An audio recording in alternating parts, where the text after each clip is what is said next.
गोतिनिया अरे उठले दर्दिया रे बाबर भेलई बरखी गोतनी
अरे चुप कर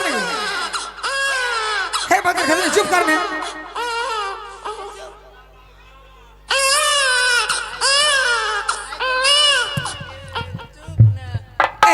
चुप नहीं है बज्जर खसा शरीर के ए जे करिया रे फक बाप रे रे छौरा रे जन पिट्टा पक्का ननु करे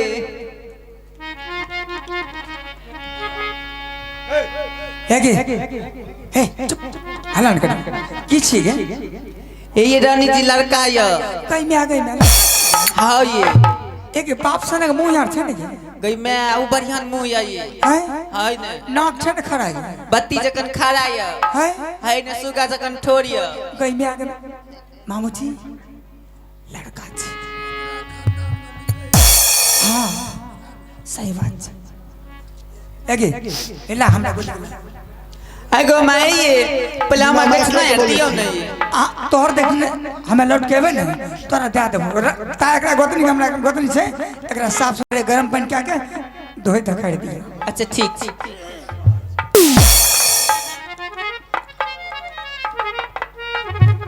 ये माया बड़ कोमल ये मामू जी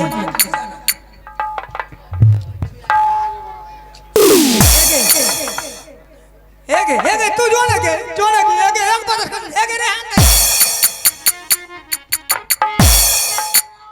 अल्लाह से की कर हां मामू जी हां बेटी रहती तो रखियो लेती तो लड़का चिकन ये का नहीं राखी हमरा लेकिन ममता लागे बड़ा नहीं की करतो जाने छो जवान है तो गांजा पीने गुरतो कोड़े पीने गुरतो दैमिया मुंह देखे छी ने हमरा बड़ माया लागे छै माया ताया का छोड़ जल्दी से जल्दी से ठीक है कहे मामू अपने जथिन राज भोगना है तो जल्दी फेंको और नहीं तो ना तो लाइट दे दियो छोड़ा के कल पर एक बेरा करते हैं बस भाग मामू जी नरिया कुत्ता खा देते खिस्सा खत्म। हाँ मामूजी हाँ हम जाइ छी। अपने जेथे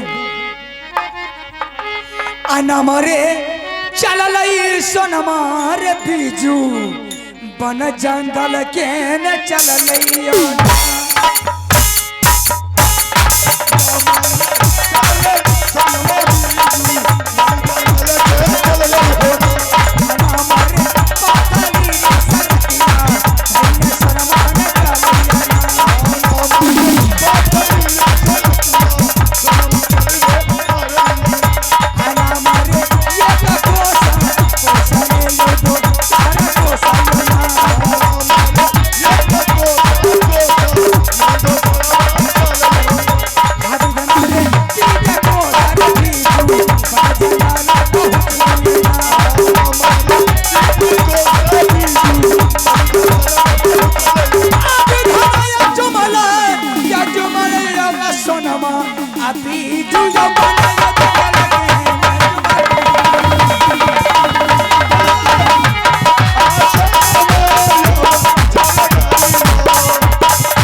मैंने बच्चा को फेंक चुकी जंगल में।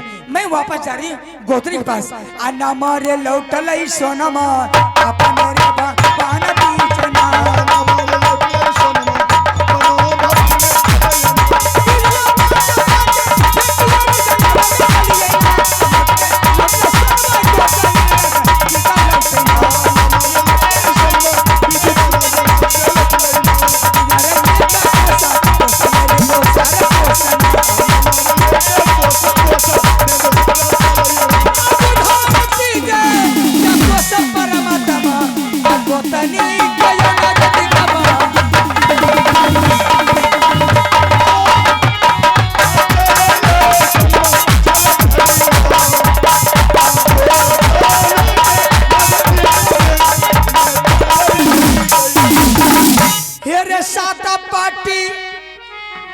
कपड़ा खोलिए गई गोतानी के आखिया सजा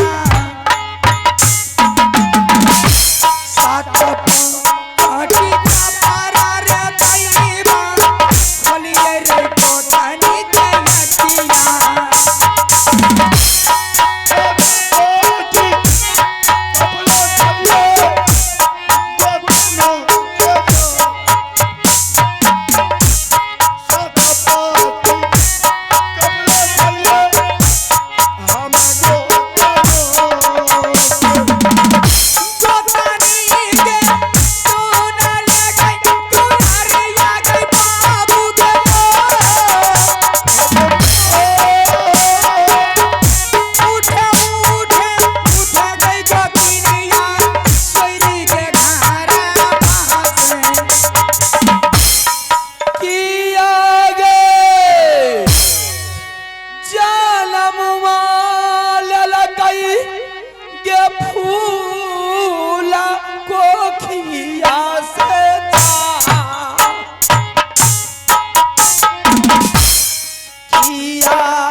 क्या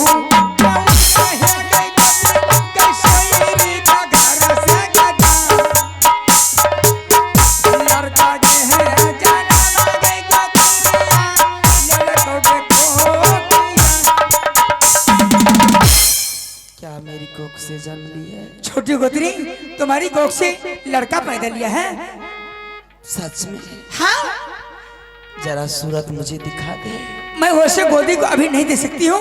बच्चा को मैं गर्म पानी से धो धकार करूंगी, सफाई करूंगी, उसके बाद तुम्हें स्नान करूंगी, उसके बाद तुम्हारी गोद में थमाऊंगी। चल मेरी गोतनी महल चल। ठीक है। ये चलोगे तू नरिया गोतनिया महल गए बाहिर गया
आइए जरा आप लोग मेरे बारे में जानकारी ले लीजिए। इसके बाद आगे देखिए प्यारा सा भजन। सुबह का वेला है। अब यहाँ से कुटी मेरा घर यानी कि मेरा कुटी पड़ता है बन केजरी और मेरा ही नाम है गुरु अमर।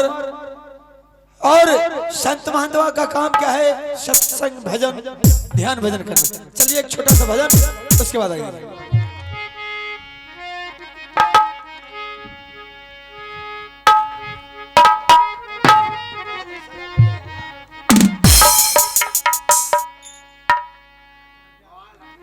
हेलो ये भजन है समय कर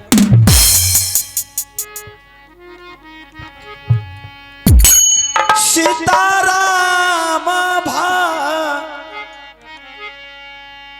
आज देख रहे हैं कि कल एक हमारे इस गांव में घटना हुआ है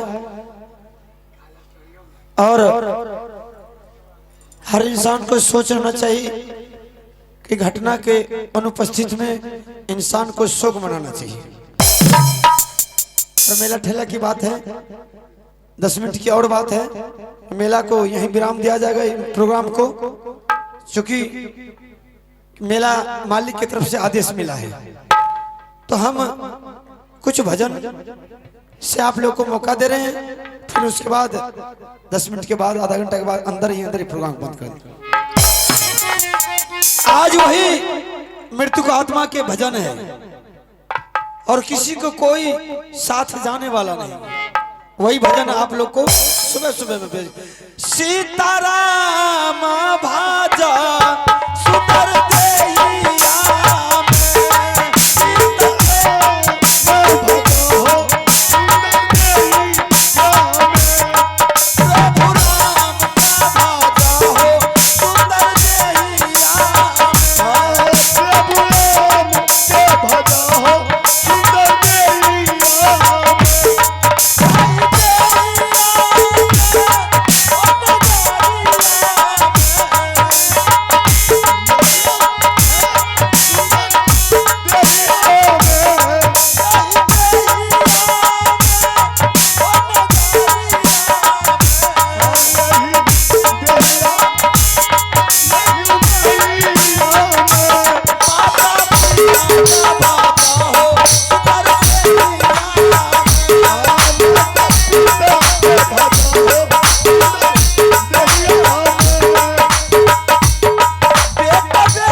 बगीचा है और उसमें फूल का बागान लगा हुआ है। संत महात्मा का फुलवाड़ी है।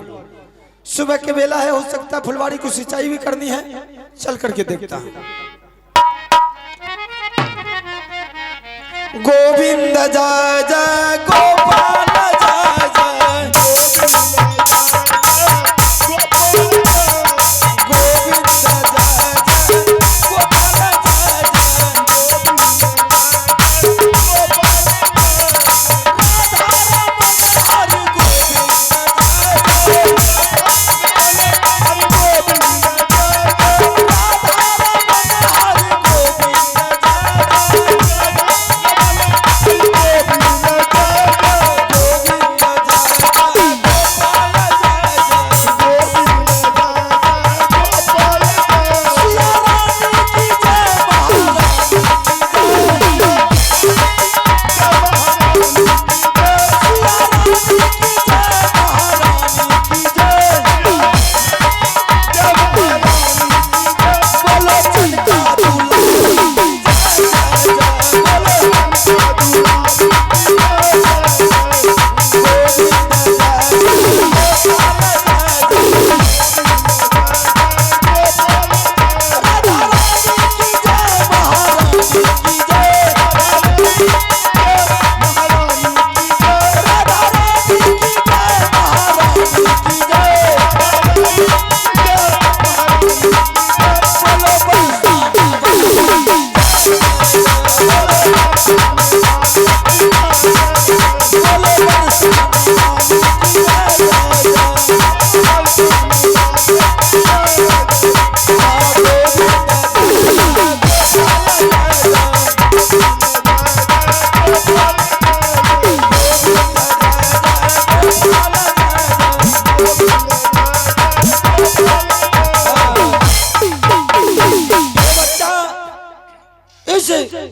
बगीचा में मुझे मिला है और अचानक इस बच्चे के ऊपर सबसे बड़ा दुख है कि कोई ऐसा औरत भी तो हो सकती है कि इस बच्चे को इस जंगल में छोड़ करके चली गई है। अरे पगली, बदतमीज औरत, एक बच्चे के लिए माँ क्या नहीं करती है। आज तुझे ईश्वर ने एक बच्चा दिया था, तुम उसको फेंक करके चली गई। कोई बात नहीं है, बच्चा भगवान का स्वरूप होता है, ये नारायण का रूप होता है। तुम भले फेंक करके चली गई, अगर तुम्हारे पास ये नाजायज औलाद था तो तुम किसी अनाथ आश्रम में छोड़ देती, या तो मेरे साधु महात्मा को कुटियों पर छोड़ करके चली जाती। ये बच्चा आगे चल करके तुम्हारा भी नाम रोशन करता, लेकिन तुमने ऐसा नहीं किया है। चल, मैं इस बच्चा को ले आऊंगा, मैं इस बच्चे के माँ बाप बन के रहेंगे और मैं इस बच्चे को ताकतवर बनवाऊंगा। शायद इससे टकराने के लिए दुनिया को सोचना पड़ेंगे। आज के बाद 700 बागिन के दूध पिला करके मस्त बनाएंगे और इस बच्चा का नाम आज से रखेंगे अमरजीत। अमर, दुनिया में कोई से नहीं मार सकता है, उसका नाम है अमर। मैं आज अमरजीत है, ठीक है। चलिए श्रीमान, हम लोग आपसे माफी चाहते हैं, बड़ी दुख की बात है, कहा नहीं जाता है, इसलिए आप लोग क्षमा करेंगे। प्रोग्राम यहीं बंद किया जा रहा है। मेला कमेटी की तरफ से आदेश मिल रहा है बार बार कि आप बंद करें। चलिए, फिर रात्रि के ठीक 9 बजे से आप लोग को भरपूर प्रोग्राम देंगे। चूंकि आज ये कुछ समस्या गड़बड़ है, रात फिर फुल प्रोग्राम होगा। जय जय रघुपति राघव राजा